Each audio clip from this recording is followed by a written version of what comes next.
The Chernobyl accident. The physics clearly explained. The worst nuclear accident in history. But why did it happen? Today I'll show you. Step by step I'll explain the relevant nuclear physics. I'll implement that in code and make a basic model of the Chernobyl reactor. Then I'll use the model to explain and redo the same terrible decisions in the Chernobyl control room, and you'll be able to see how the reactor responds and exactly what went wrong.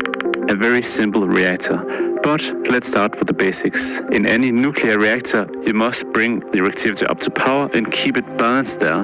The power from the nuclear reactor heats up water into steam, which then drives a turbine to generate power, which is done by fission. I do recommend watching my video about critical mass, where I simulate a nuclear reactor, and also an atomic bomb, while going into deeper details about fission. But don't worry, I'll assume you are lazy and quickly recap now. I'll also start building up the model, so we'll be able to simulate the Chernobyl reactor. The nuclear reactor uses uranium of the isotope 235. This element has the property of undergoing induced fission, which is when the element absorbs a neutron. The element will split, i.e. fission, into two new lighter daughter elements and release three new neutrons. Now, these daughter elements are not important for the bigger picture, so not to confuse ourselves visually in the model, instead of showing two daughter elements, I'll simply just show whether the element is uranium-235 or not.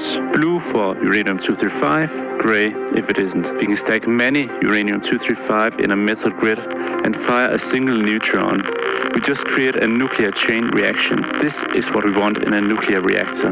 Although we wanted a bit more controlled and not this explosive. In the reactor, we will have different isotopes of uranium in the fuel, and only a few percentages is the fissile type uranium-235. This is how the metal is extracted from the ground. Having highly enriched fuel in a reactor is not only extremely expensive, but also way too dangerous. You can see in this reaction with a lot less fissile material, the reaction seems way more stable. The goal, of course, is to get the reactor up to some amount of reactions per second, and once you are there, you keep it stable by ensuring each loose neutron on average only hits a single uranium-235. Now I want to add two more things to the model before continuing. These are just for helping my model and not really of any importance in actual reactors.